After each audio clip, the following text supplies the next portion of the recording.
नमस्कार दोस्तों, स्वागत है आप सभी का हिंदी स्टडी में और आशा करती हूँ आप सभी स्वस्थ होंगे और अच्छे से तैयारी कर रहे होंगे। ये हम छायावाद युग के वस्तुनिष्ठ क्वेश्चन कर रहे हैं, उसी क्रम में आगे के क्वेश्चन है। स्टार्ट करते हैं अपनी क्लास। शोध कहानी का प्रकाशन वर्ष है, तो शोध कहानी का प्रकाशन वर्ष क्या है? 1915 ईस्वी। ये किसकी कहानी है? प्रेमचंद जी की कहानी है। झबरा कुत्ता प्रेमचंद की किस कहानी का पात्र है? तो झबरा कुत्ता प्रेमचंद की किस कहानी के पात्र है? फूस की रात का। प्रेमचंद की अंतिम कहानी कौन सी है? तो प्रेमचंद की अंतिम कहानी कौन सी है? कफन है। और पहली कहानी कौन सी है? सोत। घीसू और माधव प्रेमचंद की किस कहानी के पात्र हैं? घीसू और माधव प्रेमचंद की कफन कहानी के पात्र हैं। ये कहानियाँ हैं, इनके लेखक बताना है। दामुल का कैदी किसकी कहानी है? तो दामुल का कैदी किसकी कहानी है? प्रेमचंद की कहानी है। पिंजरे की उड़ान, पिंजरे की उड़ान किसकी कहानी है? यशपाल की कहानी है। सातवीं के बच्चे किसकी कहानी है? तो सातवीं के बच्चे कहानी है राहुल सांकृत्यायन की। जुदाई की शाम का गीत, जुदाई की शाम का गीत ये किसकी कहानी है? ये है उपेंद्रनाथ दास की। यशपाल की कहानी है, तो यशपाल की कहानी कौन सी है? मकरील।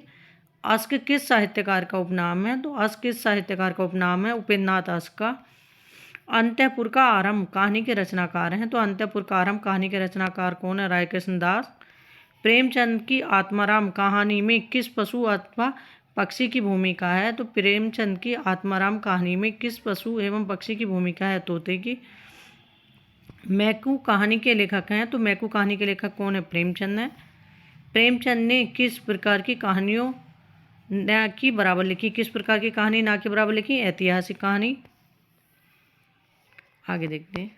निम्नलिखित में से प्रेमचंद युगीन कहानीकार नहीं है, तो प्रेमचंद युगीन कहानीकार कौन से नहीं है?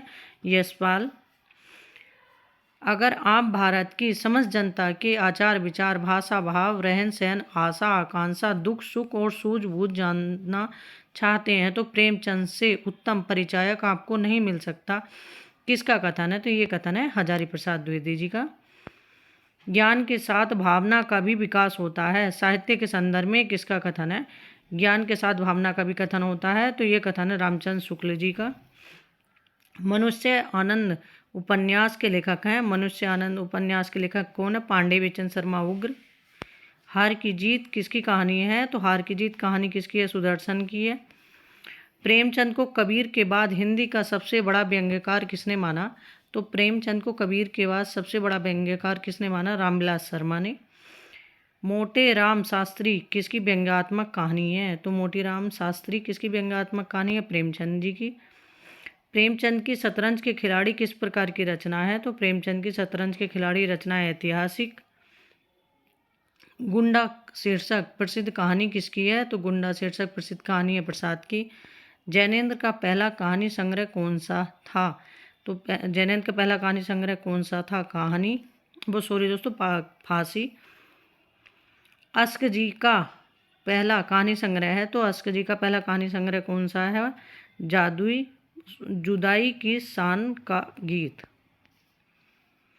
फांसी कहानी संग्रह किस वर्ष प्रकाशित हुआ? तो फांसी कहानी संग्रह किस वर्ष प्रकाशित हुआ? 1929 ईस्वी में।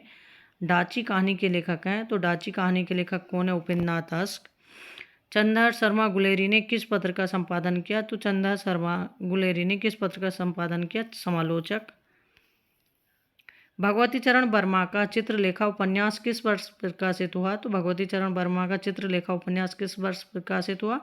1934 ईस्वी में। चित्रलेखा काव्य संग्रह के रचयिता हैं, तो चित्रलेखा किसका काव्य संग्रह है? रामकुमार वर्मा जी का। सप्त सरोज किसका कहानी संग्रह है? तो सप्त सरोज प्रेमचंद का कहानी संग्रह है। बचपन की मधुशाला किस वर्ष प्रकाशित हुई? तो सॉरी दोस्तों, बच्चन की मधुशाला किस वर्ष प्रकाशित हुई? तो ये 1935 ईस्वी में। मधुशाला, मधुबाला, मधुकलश, निशा निमंत्रण, ठीक है, आकुल अंतर, ये इनकी रचनाएं हैं।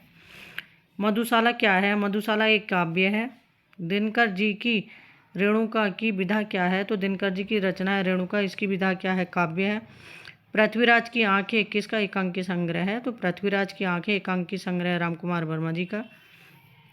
आज्ञा का काव्य संग्रह भग्नदूत का प्रकाशन वर्ष है, तो भग्नदूत किसका काव्य संग्रह? आज्ञा का, और इसका प्रकाशन वर्ष क्या है? 1933 ईस्वी।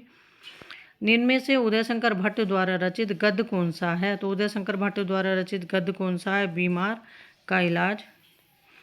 शुद्ध कविता की खोज किस विधा की रचना है? तो शुद्ध कविता की खोज किस विधा की रचना है? निबंध विधा की। टूटते परिवेश के रचनाकार कौन है? तो टूटते परिवेश के रचनाकार है विष्णु प्रभाकर। स्वर्ग की कल्पना कविता हरिओत जी के किस काव्य संग्रह में संग्रहित है? तो ये पारिजात में। मुंशी प्रेमचंद द्वारा रचित कहानी नमक का दरोगा किस कहानी संग्रह में संग्रहित है? तो ये पंच परमेश्वर में संग्रहित है। कामायनी दर्शन के आधार रचनाकार कौन है? तो कामायनी दर्शन के रचनाकार हैं विजेंद्र। साकेत महाकाव्य की भाषा कौन सी है? तो साकेत महाकाव्य की भाषा कौन सी है? खड़ी बोली। और किसकी रचना साकेत? मैथिली शरण गुप्त जी की। उग्र जी का कौन सा कहानी संग्रह सरकार द्वारा जब्त कर लिया गया था? ये चिंगारिया। पनघट कहानी संग्रह के रचयिता है। पनघट कहानी संग्रह के रचयिता कौन है? सुदर्शन। दुखुआ मैं कासे कहूँ मेरी सजनी कहानी के रचनाकार हैं चतुर्सेन शास्त्री। सुमाता प्रसाद जी की किस कहानी की पात्र है? देवव्रत की। जयशंकर प्रसाद की पहली कहानी कौन सी है? तो वह है ग्राम। प्रसाद की अंतिम कहानी कौन सी है? साल्वती। मधुलिका प्रसाद की किस कहानी की पात्र है? तो मधुलिका प्रसाद की किस कहानी की पात्र है? पुरस्कार की। प्रेमचंद की अंतिम कहानी कौन सी मानी जाती है? तो प्रेमचंद की अंतिम कहानी कौन सी है? कफन है। प्रसाद की पहली कहानी ग्राम सन 1911 ईस्वी में किस पत्र में छपी? तो ये इंदु में छपी थी। हिंदी गल्पमाला गल्प कला का विकास किस निबंधकार हैं? ये प्रेमचंद के हैं। कहानियों में तो हिंदी उनसे बहुत पीछे हरगिज नहीं है, चाहे वे इसे माने या न माने। प्रसाद कौशिक या जैनेन्द्र की रचनाओं के विषय में तो हमें कुछ कहना नहीं है। उनकी चुनी हुई चीज़ें किसी भी विदेशी साहित्यकार की रचनाओं से टक्कर ले सकती हैं। पाश्चात्य कहानी साहित्य से हिंदी कहानी की तुलना के संदर्भ में ये कथन किसका है? प्रेमचंद का है। तावान किसकी कहानी है? तो प्रसाद जी की कहानी है, जयशंकर प्रसाद जी की। रक्षाबंधन कहानी के लेखक हैं विशंबरनाथ शर्मा कौशिक।